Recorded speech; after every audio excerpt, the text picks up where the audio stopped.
Hi guys, let's continue our discussion for the subject, the teaching profession. We are now on the 11th and 12th week of our discussion, which is ensuring teacher quality through competency framework and standards. How amazing it would be, diba, kung in the future will teach with so much competency and standards. Napakaganda nung magiging effect lalo na sa ating mga estudyante.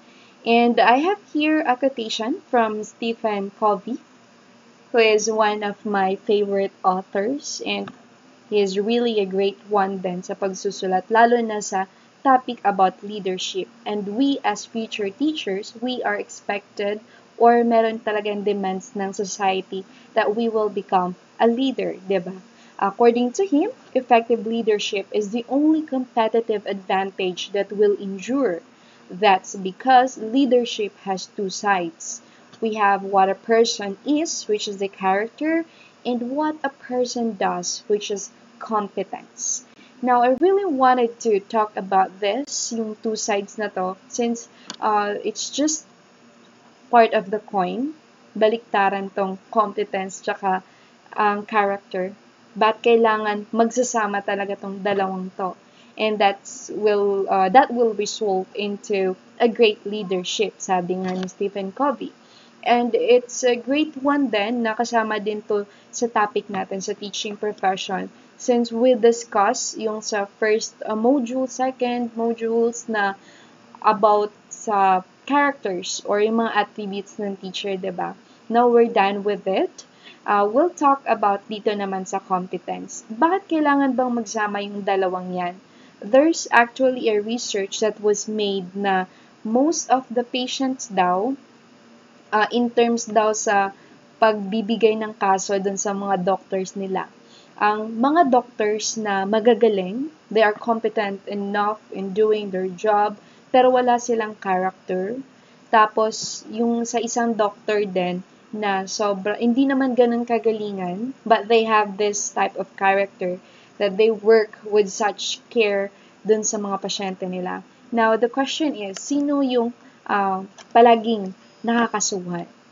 Most of the time daw, yung mga doctors daw na sobrang gagaling, but they don't have or they don't even show any care at all dun sa mga pasyente nila, ay sila yung kinakasuhan. But those doctors na nagkamali sa ginagawa nila, but they work with such care dun sa pasyente, although hindi sila ganong kagalingan, ay hindi daw sila kinakasuhan ng mga pasyente nila. It's somewhat like the same thing as a teacher, diba? Most of the time, ang favorite ng mga estudyante ay yung mga teachers or even tayo, diba, na mas favorite talaga natin yung mga taong who works with such care, lalo na sa atin. Even me, I have lots of favorite teachers din na alam ko nagki-care talaga. But for those teachers naman na ang gagaling talaga nila, pero hindi natin nararamdaman na may care ba talaga tong teacher na to. 'Di ba mas pipiliin talaga natin yung teacher who has such character. However, when you really become a teacher, if you want to be a great leader for the students and in school, then we need to have both the competence and the character. Kasi mas maganda yung balance yung dalawang yon. And we all need both to have a good quality education for the students and for the school. Here are the objectives that I wanted to share to you para dito sa dalawang week na to. Will distinguish between teacher quality and quality teachers. Do you think they are different? Of course, so alamin natin yan. We need to relate then the competency framework for teachers in Southeast Asia to teacher quality. And lastly, guys, we'll discuss the Philippine Professional Standards for Teachers or PPST. We'll be focusing sa Career Stage 1, beginning teachers' competencies and how it can assure teacher quality in the Philippines. We'll talk about this on the second video. Focus muna tayo dito sa competency framework ng Southeast Asia. Competencies and their performance. Let's have this question in mind. What is competency all about? A competency is defined as a behavior or a set of behaviors that describes excellent performance in a particular work context. So you are working with such excellent performance. Hindi lang siya basta-basta. Now, why do we need this competency in terms of teaching and once we become a teacher? Of course, guys, we, the teachers, are the one creating or helping the students, diba, to become lawyers, to become doctors. Kaya mas maganda talaga we work with such competencies. Kasi tayo yung foundation or magsa-start talaga sa atin yung mga estudyante or even other professions. Competencies refer to a combination of skills, knowledge, behavior, and attributes that enable effective or better job performance.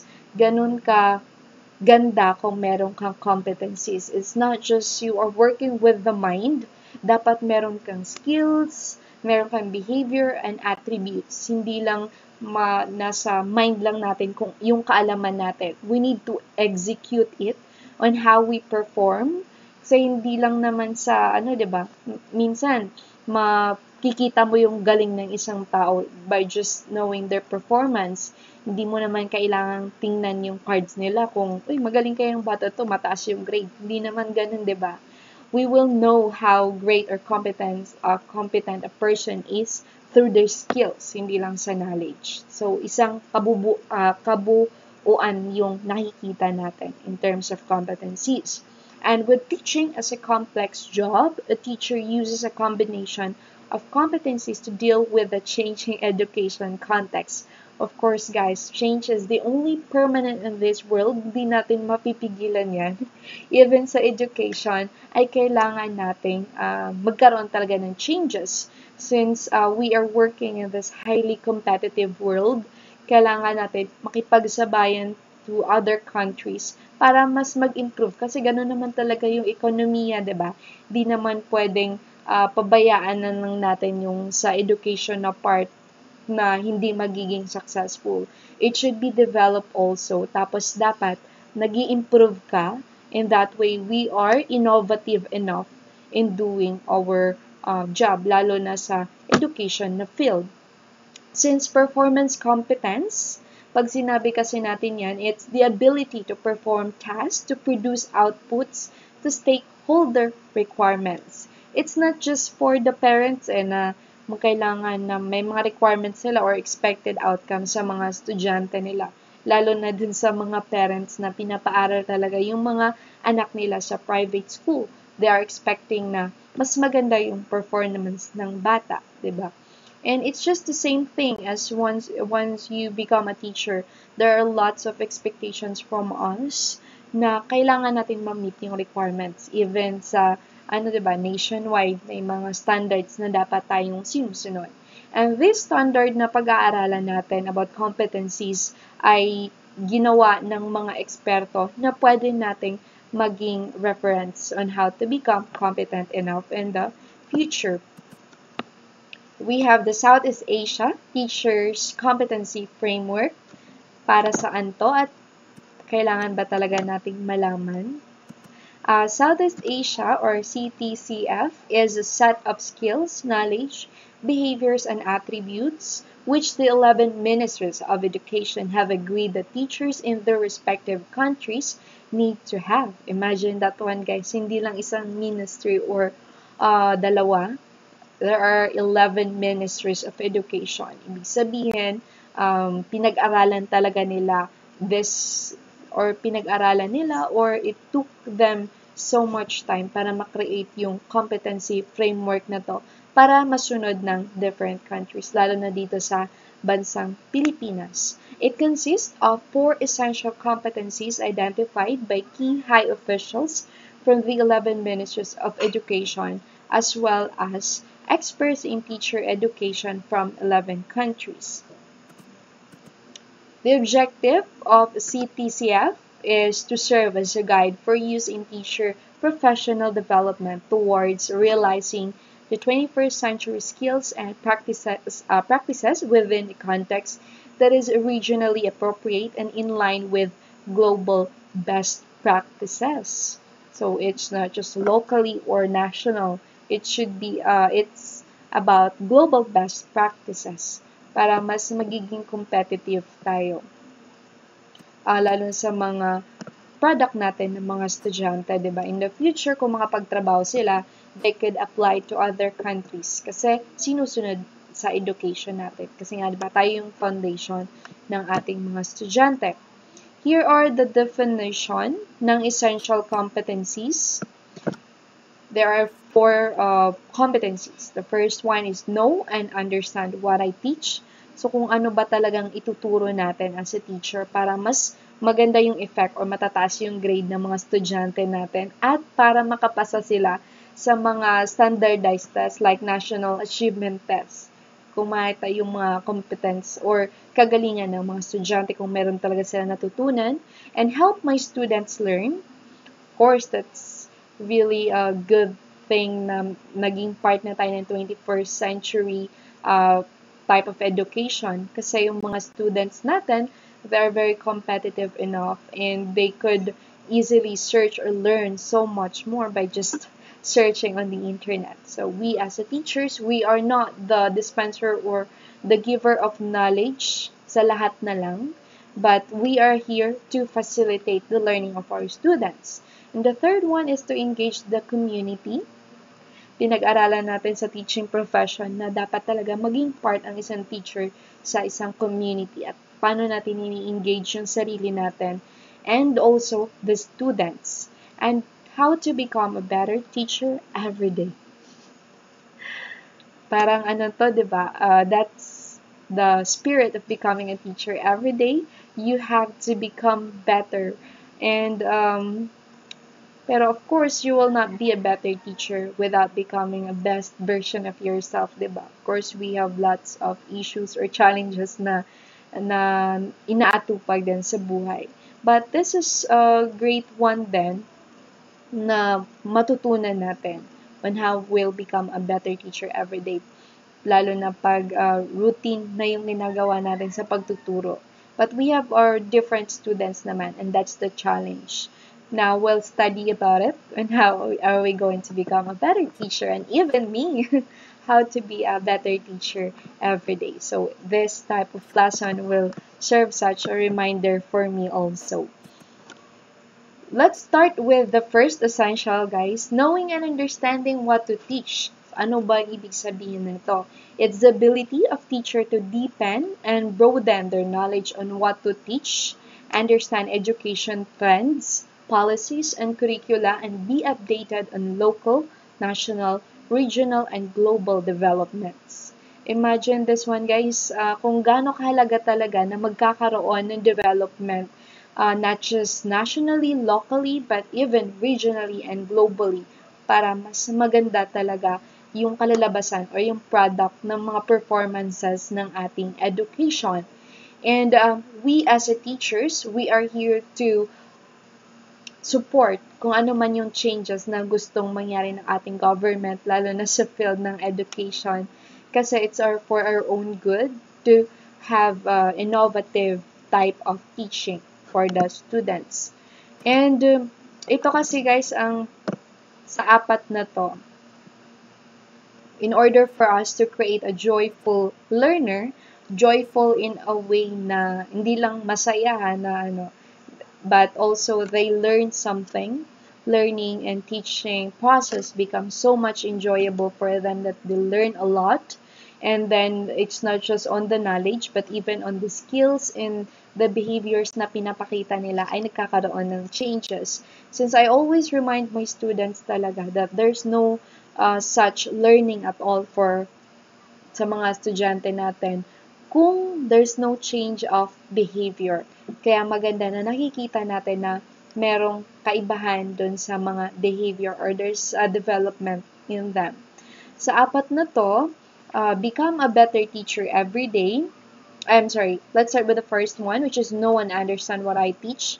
So, ano yung mga dapat na nag-i-improve sa pagtuturo natin, tapos sa education din. So, kasama dyan yung to deepen, yung broaden knowledge what I teach.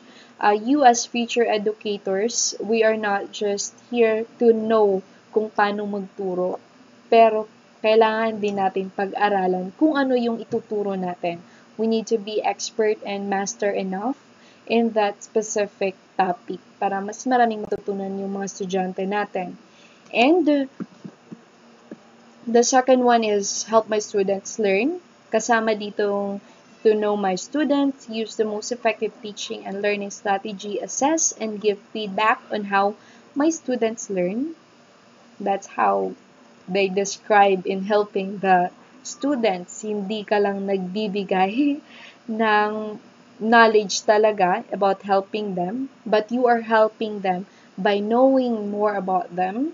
Tapos sa paggamit ng effective teaching and learning strategy, since first year pa naman kayo, once you become second year students, third year or fourth year, you'll become more efficient enough sa pagbigay ng mga effective learning strategy na yan, and teaching strategy, kasi sobrang daming strategy na pwede nating magamit.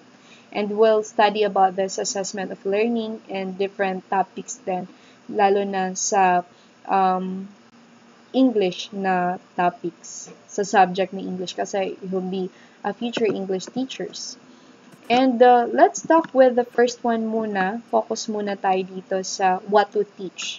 We all know guys na before napasa talaga tong K-12 na to, ay sobrang daming reklamo, 'di ba? Even me before, honestly. Kasi parang, hindi, nung mga panahon ko pa, college pa lang ako, 'di ba parang pahirap naman talaga sa mga parents na dagdagan pa ng taon ng pag-aaral nila imbes na makagraduate sila agad.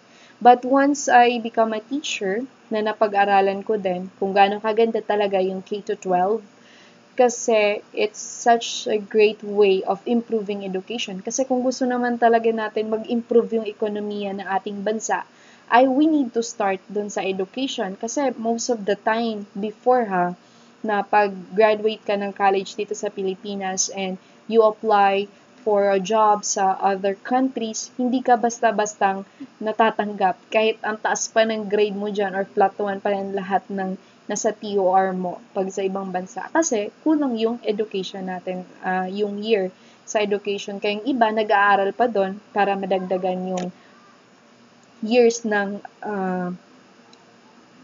pag-aaral nila.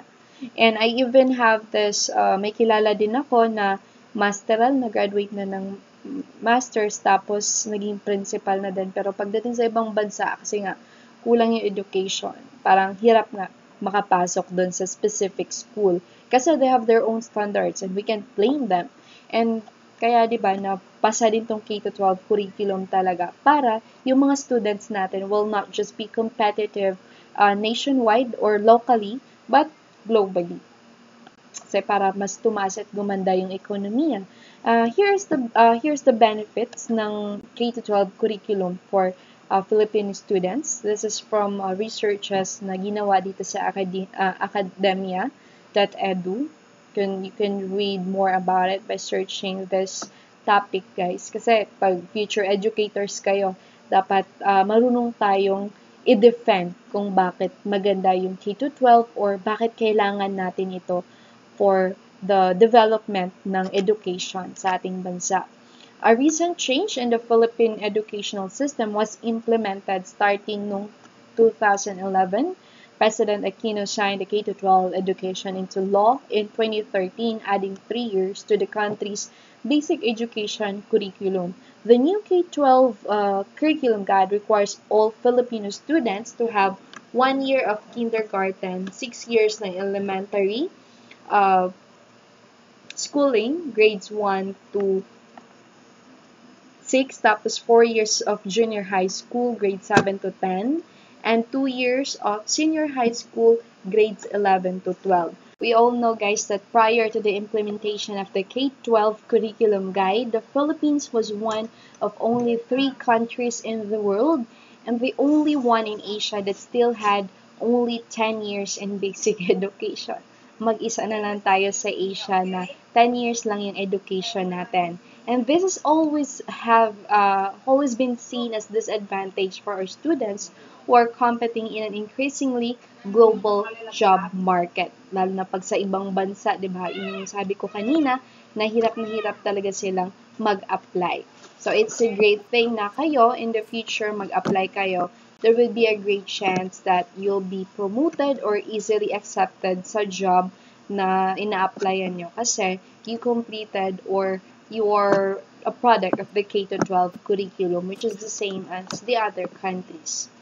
And then, I have here guys na sample ng K-12 curriculum na ginagamit ng bansang Pilipinas natin, and try to check that how great it would be kung maging future teacher kayo, na ito na yung susundin nyo kung ano man talaga yung tinuturo natin sa mga estudyante natin. Since we are not the one who will choose what would be the subject and what would be the topics that we are going to teach, we need to follow this curriculum that will serve as a guide para mas maganda talaga yung magiging product sa mga students natin.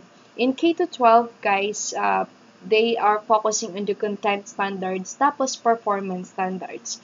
40% sa content standard tapos 60% naman sa performance standards. Ganyan ka ganda ang K-12 curriculum. They're not focusing only on the knowledge, but on the performance of the students.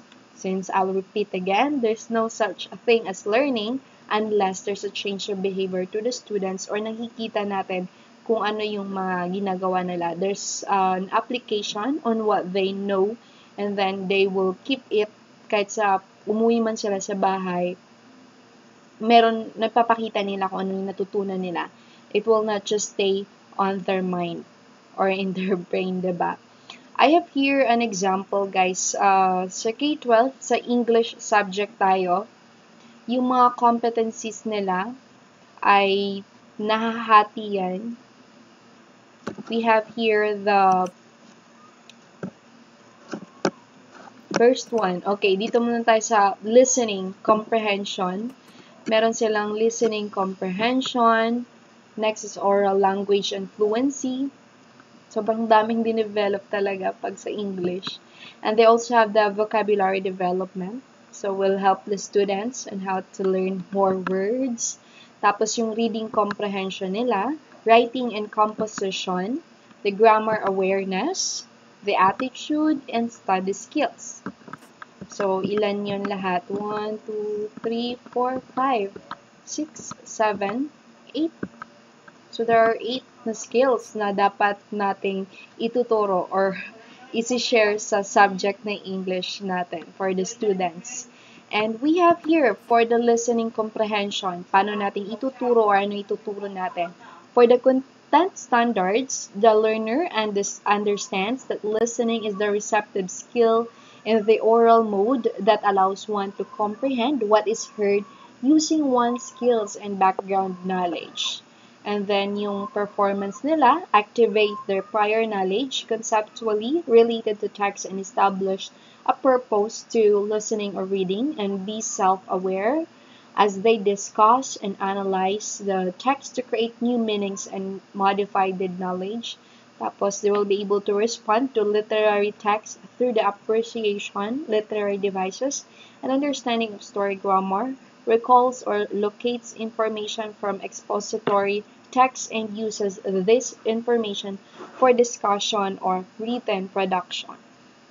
Ganon ka bigat talaga dun sa part ng performance, diba? Kasi yun na yung application ng knowledge nila or piniperform na nila kung ano yung natutunan nila. Kaya no wonder na pag sa performance, it's always 60% dun sa kukunin ng grade, tapos 40% dun sa content standard. And of course, since K-12 is spiral form of curriculum, nagde-develop siya sa grade 7 hanggang grade 8, 9 to 10. I have here an example, guys. Pag sa grade 7, they will determine how stress intonation, phrasing, tapos spacing, tone, and nonverbal cues serve as carrier of meaning that may or interfere in the message of the text listened to. Tapos pag grade 8 na sila, mas maganda-ganda yung or mas deepen na yung way of teaching.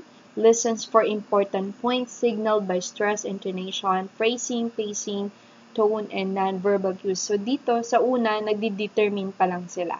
Pero nung grade 8 na, they will listen na kasi they have the prior knowledge already when they were still in grade 7. Tapos, since they could listen it sa grade 8 nila, pag grade 9 naman, i-determine nila yung appropriateness of stress, intonation, phrasing, tone, and nonverbal cues used by speaker in a particular setting for a specific audience. Ibig sabihin, they are there to critique already or nag-determine na nila kung maganda ba or appropriate ba yung binigay. So, di ba, from determining, pag-aaralan nila yung what are those stress, intonation, tapos pag grade 8, they will try to apply it. Tapos pag grade 9, nagkikritik na sila, they will see to it kung ang isang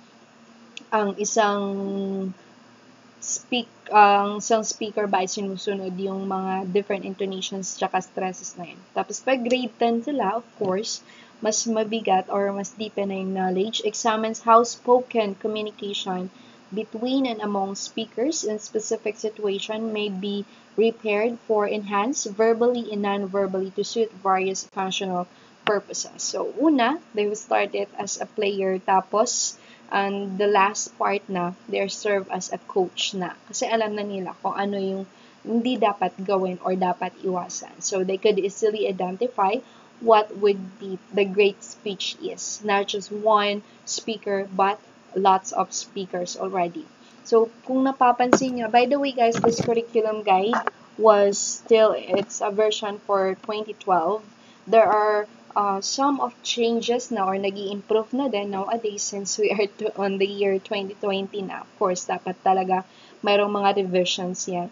But still, dito makikita talaga natin on how great yung K-12 program na to kasi mas lumalawak yung kaalaman ng mga estudyante at mas lalong nagdi-deepen yung knowledge na meron sila. Imagine this one. This is only for listening comprehension. And by the way guys, itong 8 to, this is specified or kailangan natin siyang ma-meet every day. It could be in one subject per day, nami-meet mo lahat ng skills na yan. But most of the time, talaga, pag sa English ay per day yung ginagawa ng teacher. Una, we'll start with the lesson ng some story. We'll apply yung listening comprehension ng bata. Tapos, on the second day, you'll be using naman dito sa, ano ba tong pangalawa? Sa oral language and fluency. So, dito naman, ang content standard na ituturo mo sa kanila is the learner understands the standard of English in order to participate in various oral communication demands. And then the performance, the learner has sufficient facility in English to understand spoken discourse and to talk and interact with others about personal experiences and text listened to or read. So, there's an interaction already with other students, not just studying it, since talking or having interaction with others and talking about these different types of, alam mo yun, nakikita mo yung fluency, and then they could develop the knowledge on what they learn on how they will able to speak or paano yung magiging fluent sila sa pagsasalita. So, the same thing pa rin guys, sa grade 7, medyo magaan. Hanggang sa pahirap siya ng pahirap when they will become grade 10.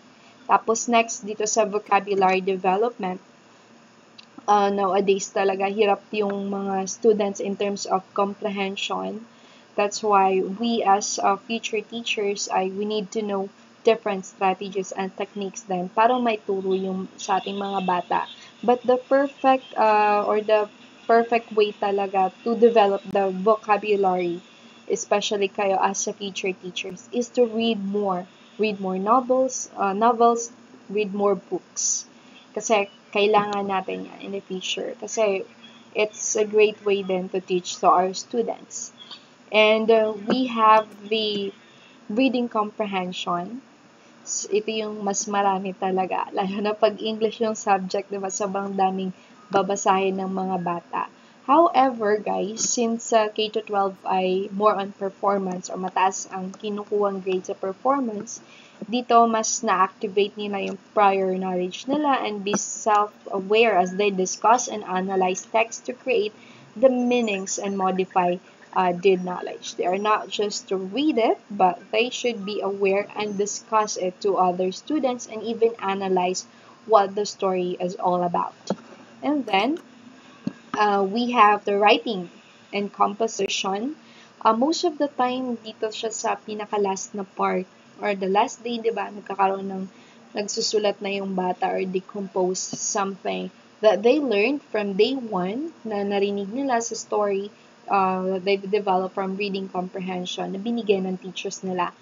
Yung content standard na ituturo naman natin dito sa mga bata is the learner understand the different formats to write for a variety of audiences and purposes. So, different purposes, be it entertainment or be it formal or informal type of letters, dapat nagagawa na ng mga bata. So, ang pinaka-performance talaga doon is the learner will express ideas effectively in formal and informal compositions for a particular purpose and audience. Kaya mas marami activities, writing activities na binibigay ng teacher para makikita talaga na na-master na nung bata and different types of writing or composition for different purposes and audiences. Kasi, di ba, magkaiba naman talaga pag nagsusulat ka for the students or even for professionals. Iba-iba dapat yung content. And the second one, essential guys, na kasama na tinuturo talaga nila para maging competent ka ng teacher, aside from knowing what are you going to teach, is helping students learn. Now, in what way that we are going to help the students? It's the ability to know their students, use the most effective teaching and learning strategy, and assess and give feedback on how students learn. No problem, guys, in the next years or pag second year na kayo, third year, there would be different teaching and learning strategies that we are going to teach you. So be ready for it. And I know naman that you are familiar with it. Just be observant enough for your teachers or even yung teachers niyo before when you were still in elementary or high school. Kasi magagamit niyo din talaga yan once you become a teacher. Even me, I learned a lot from my teachers by just observing them and how the way they teach. And hindi lang naman yun sa puro ka lang aral or sa babasahin mo sa lecture. You have to learn on what the teachers are doing for you. So, dito, there are lots of things or considerations na dapat nating alamin. And what are the teaching learning activities ba na ibibigay natin sa mga bata? These are simply any activity which stimulates or encourages or facilitates the learning of one or more ILO.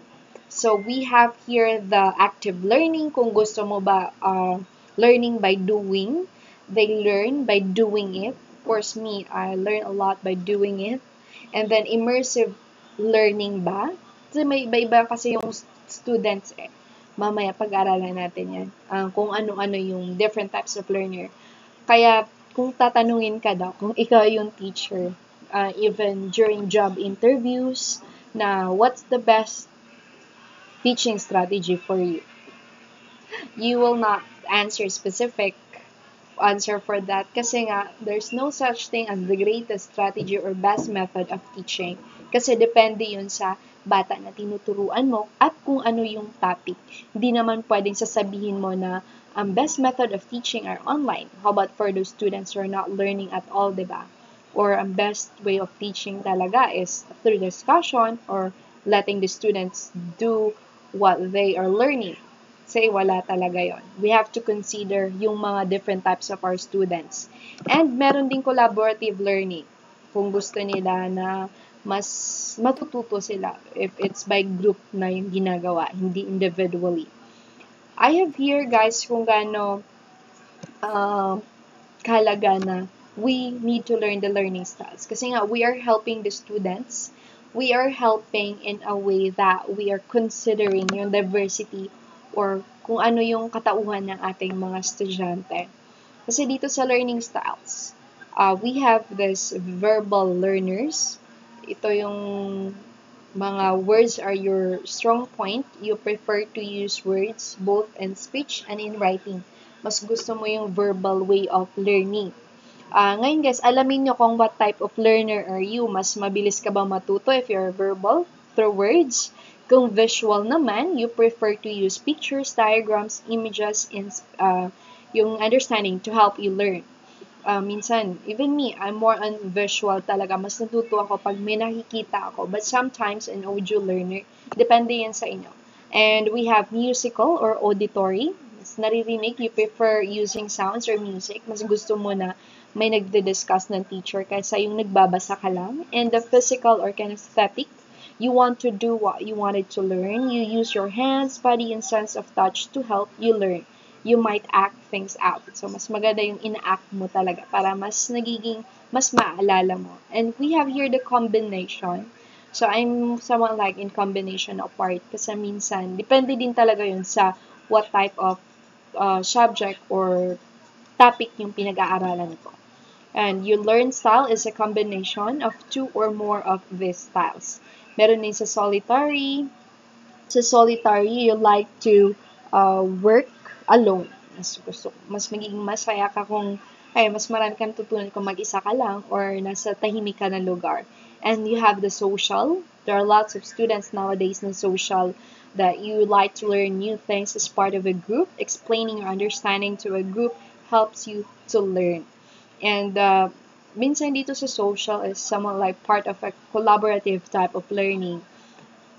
In my research, guys, when I was still during my masteral years, parang master years, parang last year lang, nung last year, nag-defense ako. Or ang lumabas talaga sa research kung ano yung mga learning styles in CVSU, specifically sa T3 campuses sa atin, is most of the students matataas yung grade nila or they perform well if they are in collaborative learning. So, maganda na pag meron silang collaborative learning kasi nakikita na mas effective yung teaching ng isang teacher. So, depends naman din yun. It depends on you, on what type of learner are you. And you as a future teachers, you need to identify what type of learners are you holding para mas effective yung way ng teaching. That's a way of teaching. You are considering your students, not considering kung ano yung mas madali sa'yo as a teacher. Kasi yun eh. You're helping them. You're not just... Since you are facilitator of learning, hindi ka dispenser of knowledge, hindi ikaw yung pinaka-source ng knowledge ng mga estudyante. That's why, if you want to facilitate them, then you need to learn kung saan sila mas magaling na part. And the next one is engaging the community. Paano natin engage yung community natin as a teacher? This is the ability to partner with parents and caregiver, involve the community to help students learn, and encourage the respect and diversity. Kaya, in terms of speaking about respect and learning, guys, hindi lang talaga sa school nangyayari yan.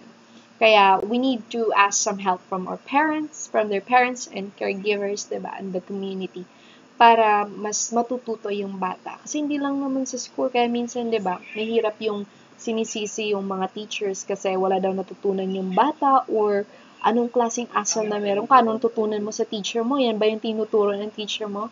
It's somewhat like awful to hear, diba, na teachers na lang palaging sinisisi. Kaya tayo, we need to engage the community. Lalo na pag elementary yung hinahawakan natin or high school students kasi they are still in need of guidance from their parents. And it's not just teachers who are responsible for the learnings of the students. So we need help. Okay? And then, becoming a better teacher every day. Ito yung challenging na part, even for me. But of course, there's no such thing as a perfect teacher. Si God lang yun. Becoming a better teacher every day, this is ability to know oneself and others, practice human goodness, and then master the teaching practice. Wow, how are we going to to master the teaching process, guys, in practice the human goodness? Let's always remember this one, guys. Lalo na ngayon sa 21st century na humility is the new smart. So, paano bang nagiging humility is the new smart? So, this is according to Edward Hess and Catherine Ludwig, that humility is this new smart, rethinking human excellence in the smart machine age. Kasi we are, yun nga, more on technology talaga ngayon yung sa mga bata natin. And we are even practicing now yung type of online learning, 'di ba? Sobrang daming changes. Kaya humility is the new smart. Humans will be needed to do tasks that require higher order critical thinking, innovation, creativity, and high emotional engagement with other humans. Kaya yun talaga guys, high emotional engagement with other humans. This is somewhat like that I miss the most pag face-to-face type of learning. Kasi there's an engagement with the students, you know kung ano yung ginagawa nila, nakikita mo yung expression nila, and you could ask their opinions about what you are talking, or halimbawa, pag ganito, I'm discussing for something, humility is a new smart, then I'm going to ask the students, so what do you think? Do you agree with it? Kasi may mga bata na hindi naman talaga nag-a-agree. But of course, this is just based on a research na ginawa din. But of course, I would really agree with it kasi nga, we all need to do tasks talaga that require higher order critical thinking. Kasi mas maganda yung development pag yung bata tinatanong mo ng mga higher order critical thinking. For example, in a story, di ba? If you're reading a stories, you're not just asking about WH questions or where's the setting, sino yung mga characters. Of course, you have to ask yung hats na questions na mapapaisip ka. Do you agree on what this character did to the other character? So, bakit? Yan mo sila mag-explain. That's a form na nag-iisip talaga yung bata. And then, you provide creativity for them. You will see na minsan, guys, you would learn a lot from the students din. Kasi pag teacher nga, di ba, we are not perfect na alam namin lahat. Minsan pa nga mas may natutunan pa ako sa mga estudyante ko. Kaya I would really love na pag during discussion is I ask my students or I ask you to share more about what you learn kasi mas marami ding natutunan, 'di ba? Minsan the more the merrier. Kasi mas marami yung giver ng knowledge, hindi lang yung teacher. And then high creativity, innovation and learning. We need to quiet the ego, managing self, reflective listening, and otherness. So, isa-isahin natin yan. Quiet the ego, you need to be calm and composed. So, kahit galit na galit ka na, you have to know how to be patient enough, be calm, and composed. Yung tipong kahit nagwawala na yung estudyante dyan as much as possible, di ba? You have to maintain this type of professionalism then. Kasi I even give different examples sa code of ethics, di ba? Na pwede tayong kasuhan pag hindi natin nagagampanan yung responsibilities natin. And regularly reflect on my work and its impact.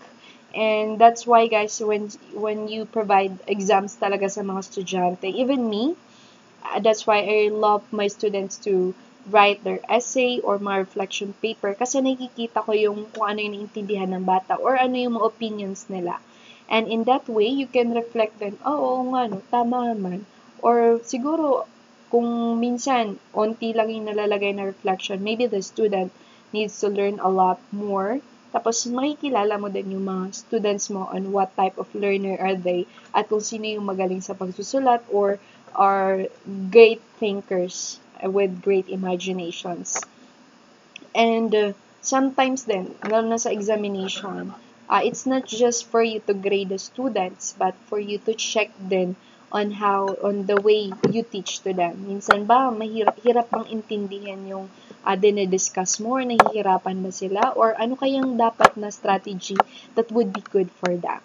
Kaya yun yung, we need to ask ourselves. That's encourage self-reflection within oneself and among my students. Kasi in that way, you will be improving a lot. Kasi We need to be a better teacher every day. And then reflect if what I think and do follow the best qualities of being a teacher. Yan, sobrang dami na ng pinag-aralan nating qualities of being such an effective and great teacher, 'di ba? So, we need to apply it once you become a teacher someday. And then, managing self, paano natin i-manage yung sarili natin? Since we as pag-teacher talaga, as much as possible, if we are sharing something, even values to our students, diba? We need to become a best version of ourselves. And will serve as a reminder for me also. Kasi nga, diba, pag managing the self, you are developing my students' critical, creative, collaborative, and innovative thinking skills. Kaya may mahalaga yung HATS questions. Pag HATS kasi, yun yung mabibigat na katanungan or kailangan ng matinding pag-iisip. And engage my students in collaborative learning to develop their social, academic, and emotional skills. Yun yung kagandahan talaga pag collaborative yung learning. Kasi hindi lang sa nade-develop mo sila socially, academically, and even their emotional skills. Mas natututo sila na usap for other people. And then design lessons and activities that generate insights and new knowledge among my students. There are lots of ways of teaching nowadays. Even your teachers, diba, ask you to create or do vlogging, vlog kayo para express yung thoughts mo. Kasi yun yung para maging innovative yung teaching and doing with the trend kung ano yung ginagawa ng mga bata. And teach my students effective learning strategies. Sobrang naman strategies din, guys. I will not discuss more about it, but pag second year ninyo, matutunan nyo din yan. And teach my students to learn from their mistakes. You really let them learn from their mistakes. I have lots of, lalo na ngayon na online yung learning. Most of the students ay akala nila hindi binabasa ng teacher yung mga essay nila, reflection, kaya yung iba copy-paste na lang or minsan may copy-paste pa dun sa mga kaklase na sagot, diba? Somewhat like nakakalungkot din sa part ng isang teacher.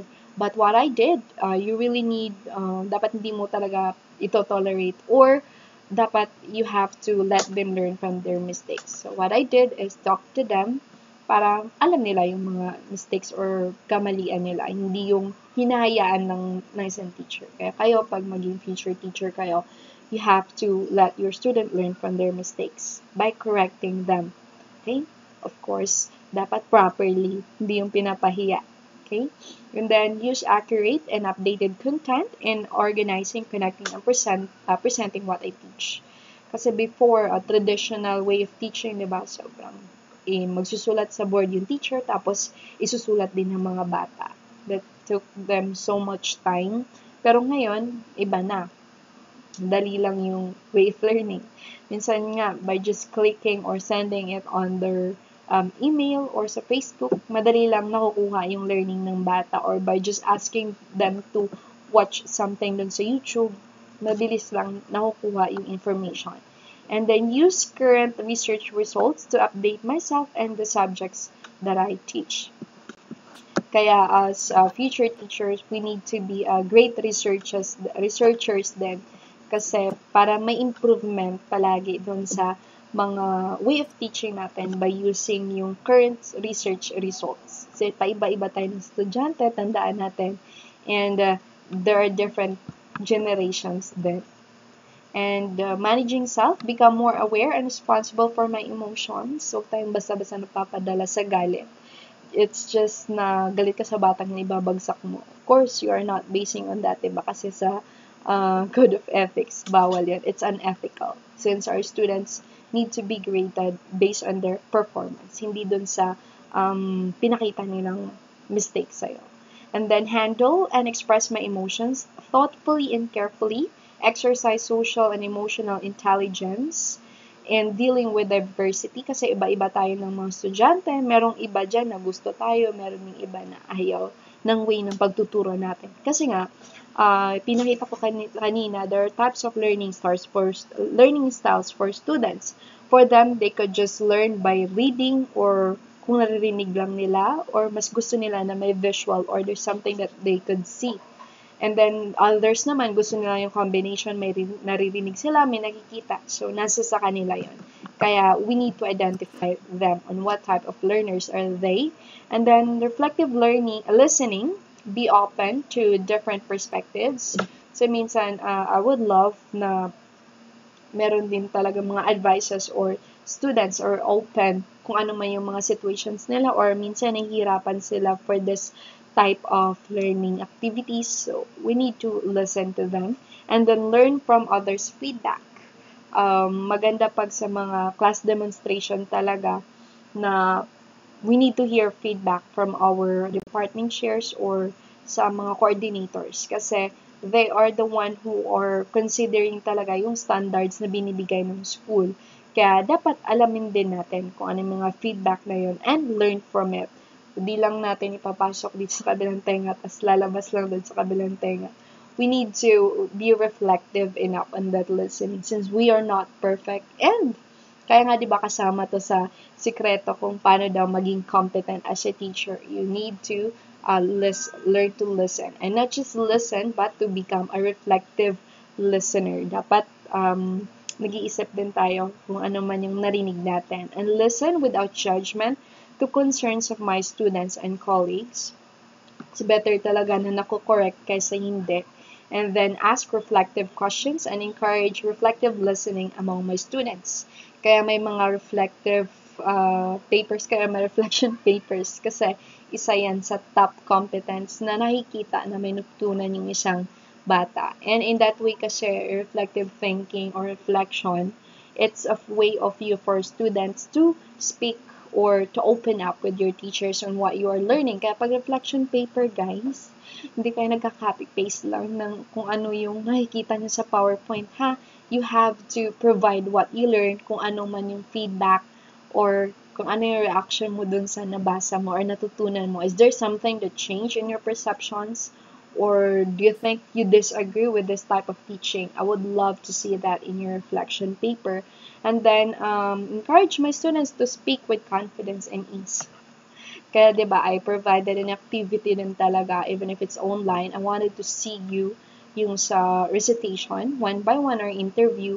Kasi, don't think na pinapahirapan ko kayo. It's a way for me to encourage you to speak with confidence and ease. Kasi nga, di ba, as future teachers, dapat mga, walang hiya dapat tayo. Joke. Dapat hindi tayo nahihiya in terms of speaking in front of our students.